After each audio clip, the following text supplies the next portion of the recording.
Hi അസ്സലാമു അലൈക്കും. പുതിയൊരു വീഡിയോയിലേക്ക് എല്ലാവർക്കും സ്വാഗതം. അപ്പോൾ ഇന്ന് വളരെ വലിയ ചേരുവകളൊന്നും ഇല്ലാതെ തന്നെ നമുക്ക് പെട്ടെന്ന് തന്നെ ഉണ്ടാക്കിയെടുക്കാൻ പറ്റിയ, വലിയ ജോലിയൊന്നും ഇല്ലാതെ പെട്ടെന്ന് ഉണ്ടാക്കിയെടുക്കാൻ പറ്റിയ നല്ലൊരു പായസത്തിൻ്റെ റെസിപ്പിയാണ് കേട്ടോ.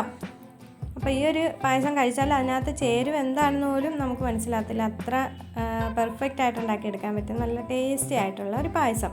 അപ്പോൾ നമ്മുടെ കുട്ടികളൊക്കെ സ്കൂളിൽ നിന്ന് വരുമ്പോഴൊക്കെ നമുക്ക് 10 മിനിറ്റ് കൊണ്ട് ഇത് ഉണ്ടാക്കി കൊടുക്കാം. കുട്ടികൾക്കെല്ലാം നല്ലതുപോലെ ഇഷ്ടപ്പെടും. അപ്പോൾ നമുക്ക് അതിൻ്റെ ചേരുവകൾ എന്തൊക്കെയാണെന്ന് നോക്കാം. അപ്പോൾ ഈ പായസം ഉണ്ടാക്കാൻ വേണ്ടിയിട്ട് ഞാൻ എടുത്തേക്കുന്നത് നമ്മുടെ ഏത്തപ്പഴമാണ് കേട്ടോ. അപ്പോൾ എല്ലാ വീടുകളിലും കാണും ഈ ഏത്തപ്പഴം. അപ്പോൾ ആദ്യം തന്നെ അത് ഞാനൊന്ന് നെയ്ക്കകത്തൊന്ന് ചെറുതായിട്ട് വാട്ടിയെടുത്ത് വെച്ചേക്കുവാണ് കേട്ടോ. ഇനി ഈ വാട്ടിയെടുത്ത ഏത്തക്കായ്ക്കകത്തേക്ക് നമുക്ക് കുറച്ച് തേങ്ങാപ്പാൽ ഒന്ന് ചേർത്ത് കൊടുക്കാം. തേങ്ങാപ്പാൽ ചേർത്ത് കൊടുത്തിട്ടൊന്ന് നന്നായിട്ടൊന്ന് അരച്ചെടുക്കണം കേട്ടോ. അപ്പോൾ നമ്മളിത് അരച്ചെടുക്കുമ്പോൾ ഒന്ന് ശ്രദ്ധിക്കണം, കുറച്ച് കഷ്ണങ്ങളൊന്ന് കിടക്കാൻ വേണ്ടി ശ്രദ്ധിക്കുക. അല്ലെങ്കിൽ നമ്മളിത് അരയ്ക്കുന്നതിന് മുമ്പ് കുറച്ച് ഏത്തയ്ക്ക ഒന്ന് മാറ്റി വെച്ചാലും മതി കേട്ടോ. ഞാനിപ്പോൾ ഒന്ന് മാറ്റി വെക്കാൻ മറന്നുപോയി, അതുകൊണ്ട് അത്രയ്ക്ക് അങ്ങോട്ട് അരച്ചെടുത്തിട്ടില്ല. അപ്പോൾ ഇതിനകത്തേക്ക് വേണ്ട ചേരുവകളെന്ന് വെച്ചാൽ ശർക്കരപ്പാനി എടുത്ത് വെച്ചിട്ടുണ്ട്, പിന്നെ തേങ്ങാക്കൊത്തും അണ്ടിപ്പരിപ്പ് എല്ലാം കൂടെ ഒന്ന് മൂപ്പിച്ച് വെച്ചിട്ടുണ്ട്, പിന്നെ തേങ്ങാപ്പാലും എടുത്ത് വെച്ചിട്ടുണ്ട്. അപ്പോൾ നമ്മൾ നേരത്തെ ഏത്തയ്ക്ക വാട്ടിയ അതേ പാത്രത്തിലേക്ക് നമുക്ക് കുറച്ച് നെയ്യ് കൂടി ചേർത്തിട്ട് ഈ നമ്മൾ മിക്സിക്കകത്ത് അടിച്ച് വെച്ചിരുന്ന ആ ഒരു ഏത്തയ്ക്ക മിക്സ് അങ്ങിട്ട് കൊടുക്കാം. ഇനി അതിൻ്റെ കൂടെ നമ്മളെടുത്ത് വെച്ചിരുന്ന ആ ഒരു ശർക്കര പാനി കൂടി ഒഴിച്ച് കൊടുക്കാം കേട്ടോ. അപ്പോൾ ശർക്കര പാനി കൂടി ഒഴിച്ചിട്ട് ഇത് നന്നായിട്ട് അങ്ങ് മിക്സ് ചെയ്തിട്ടെടുക്കണം. അപ്പോൾ ഞാൻ ഈ പായസം ഉണ്ടാക്കുന്നതിൻ്റെ പിന്നിൽ വേറൊരു കാര്യം കൂടിയുണ്ട്. അപ്പോൾ ഞാൻ ഇതിനകത്തേക്ക് ചേർക്കാൻ എടുത്ത തേങ്ങ എന്ന് വെച്ചാൽ നമ്മുടെ വീട്ടിലൊരു തെങ്ങിലാദ്യമായിട്ടൊരു തേങ്ങ പിടിച്ചതാണ് കേട്ടോ. അപ്പോൾ കുറേ നാളുകൊണ്ട് പിടിക്കാതെ നിന്നിട്ട് ഉണ്ടായ ഒരു തേങ്ങ ആയിരുന്നു. അപ്പോൾ ആ തേങ്ങ വെച്ചിട്ട് എന്തെങ്കിലും ഒരു ഒജീനം പോലെ ഉണ്ടാക്കാം എന്ന് വിചാരിക്കുമായിരുന്നു. അപ്പം പെട്ടെന്ന് ഉണ്ടാക്കാൻ ആലോചിച്ച് വന്നപ്പോൾ നമ്മുടെ കയ്യിൽ അവൈലബിൾ ആയിട്ടുള്ളത് ഏത്തയ്ക്കായിരുന്നു കേട്ടോ. അപ്പോൾ അന്ന് ഏത്തയ്ക്ക വെച്ചിട്ട് നല്ലൊരു പായസം ഉണ്ടാക്കാമെന്ന് വിചാരിച്ചാണ് ഞാനിത് ചെയ്തത്. അപ്പോൾ അതിൻ്റെ റെസിപ്പി വീഡിയോ നിങ്ങൾക്ക് കൂടെ കാണിച്ചു തരാമെന്ന് കരുതി.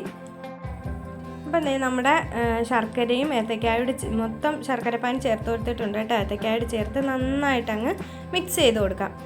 അപ്പോൾ നമ്മുടെ ഇത് ഏത്തയ്ക്ക ആയതുകൊണ്ട് തന്നെ പെട്ടെന്ന് നമുക്ക് കുറുകി കിട്ടും. ഒരുപാട് സമയം ഇളക്കി ഒന്നും വേണ്ട, നമ്മൾ ആ ഒരു അടുപ്പിലോട്ട് വെച്ച് ഒരു 1-2 മിനിറ്റ് കൊണ്ട് തന്നെ നമുക്കിത് കുറുകി കിട്ടും. അപ്പോൾ ഈ തേങ്ങാപ്പാലെന്ന് വെച്ചാൽ ഞാൻ ആദ്യം 1-ാം പാൽ എടുത്തൊന്ന് മാറ്റി വെച്ചിട്ടുണ്ടായിരുന്നു. ഒരുപാടൊന്നും വേണ്ട, കുറച്ച് മതി കേട്ടോ പാല്. അപ്പോൾ 1-ാം പാൽ മാറ്റി വെച്ചിട്ടുണ്ടായിരുന്നു, പിന്നെ 2-ാം പാലും എടുത്തിട്ടുണ്ടായിരുന്നു. അപ്പോൾ ഈ 2-ാം പാലാണ് ഞാൻ ആദ്യം ഇതിനകത്തേക്ക് ചേർത്ത് കൊടുത്തത്. അപ്പം ആ ഒരു 2-ാം പാൽ ചേർത്ത് കൊടുത്തിട്ട് നന്നായിട്ടൊന്ന് ഇളക്കി എടുക്കുക. അപ്പോൾ ഇതൊന്ന് കുറുകി വരുന്നിടം വരെ നമുക്കൊന്ന് വെയിറ്റ് ചെയ്യണം. ഈ ഏത്തയ്ക്ക കഴിക്കാൻ മടിയുള്ള കുട്ടികൾക്കൊക്കെ ഈ ഒരു റെസിപ്പി ഉണ്ടാക്കി കൊടുക്കാൻ സൂപ്പറാണ് കേട്ടോ. എല്ലാവരും എന്തായാലും ഒന്ന് മക്കൾക്കൊക്കെ ഒന്ന് ട്രൈ ചെയ്ത് നോക്കണേ ഇത് ഉണ്ടാക്കി കൊടുത്ത്. അപ്പോൾ നമ്മുടെ ഒരു തേങ്ങാപ്പാൽ ഒഴിച്ച് കഴിഞ്ഞപ്പോൾ നന്നായിട്ടൊന്ന് തിളച്ച് വീണ്ടും ഒന്ന് കുറുകി വന്നിട്ടുണ്ട്. ഇനി നമ്മൾ ആദ്യം എടുത്ത് വെച്ചിരുന്ന ആ ഒരു കട്ടിപ്പാൽ നമുക്ക് അതിനകത്തേക്ക് ഒഴിച്ച് കൊടുക്കാം. അപ്പോൾ ഈ പാലിൻ്റെ കൂടെ തന്നെ കുറച്ച് ഏലയ്ക്ക ഒന്ന് പൊടിച്ചതും, പിന്നെ നമ്മൾ നേരത്തെ വറുത്ത് വെച്ചിട്ടുണ്ടായിരുന്ന ആ ഒരു തേങ്ങാക്കൊത്തും മുന്തിരി അണ്ടിപ്പരിപ്പ് എല്ലാം കൂടി ചേർത്ത് കൊടുക്കുകയാണ്. അപ്പോൾ നമ്മൾ ആ ഒരു വറുത്ത് വെച്ച തേങ്ങാക്കൊത്തെല്ലാം ഒരു കുറച്ചൊന്ന് മാറ്റി വെച്ചിട്ടുണ്ട് കേട്ടോ. ലാസ്റ്റ് നമുക്ക് ആ പായസം ഒന്ന് ഗാർണിഷ് ചെയ്യാൻ വേണ്ടിയിട്ട്. അപ്പോൾ അതിൽ നിന്നൊന്ന് പകുതിയെ ചേർത്ത് കൊടുക്കുന്നുള്ളൂ. പകുതി ചേർത്ത് കൊടുത്ത് നന്നായിട്ട് അങ്ങ് ഇളക്കി കൊടുക്കാം. ഈ 1-ാം പാൽ ചേർത്ത് കഴിഞ്ഞാൽ പിന്നെ നമുക്ക് അധികം നേരം ഒന്നും വെച്ചേക്കേണ്ട ആവശ്യമില്ല കേട്ടോ. പെട്ടെന്ന് തന്നെ ഇത് ഒരു തിള വരുമ്പോൾ നമുക്ക് ഫ്ലെയിം ഓഫാക്കാം, കാരണം പെട്ടെന്ന് തന്നെ കുറുകിയും കിട്ടും. ഇനി നമ്മൾ ഇതിപ്പോൾ ചൂട് ഉണ്ടായതിനെ കൊണ്ടാണ് കുറച്ചുകൂടി ലൂസായിട്ടിരിക്കുന്നത്. ആറ് കഴിയുമ്പോൾ നല്ല തിക്കായിട്ട് വരും. അപ്പോൾ കണ്ടോ നമ്മുടെ പ്രഥമന് നല്ലതുപോലെ തിളയൊക്കെ വന്നിട്ടുണ്ട് കേട്ടോ. ഇനി നമുക്ക് ആ ഒരു നേരത്തെ നമ്മൾ മാറ്റി വെച്ചിരുന്നില്ല ആ ഒരു തേങ്ങാക്കൊത്തും അണ്ടിപ്പരിപ്പ് എല്ലാം കൂടി മേളിലോട്ട് ഇട്ട് കൊടുക്കാം. സമയം തന്നെ നമുക്ക് ഫ്ലെയിം അങ്ങ് ഓഫാക്കിയേക്കാം.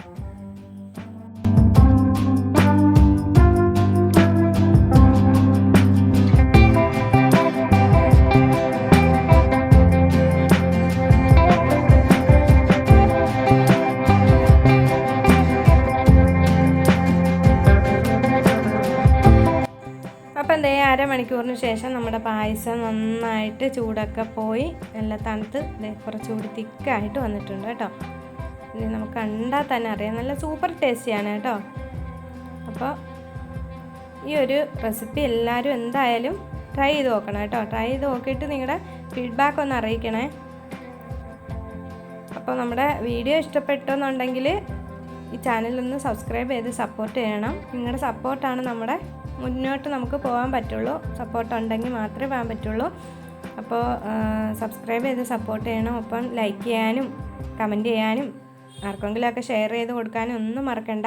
അപ്പോൾ പുതിയൊരു വീഡിയോയുമായി നമുക്ക് വീണ്ടും കാണാം. അതുവരെയൊക്കെ എല്ലാവർക്കും ബൈ ബൈ. അസ്സലാമു അലൈക്കും.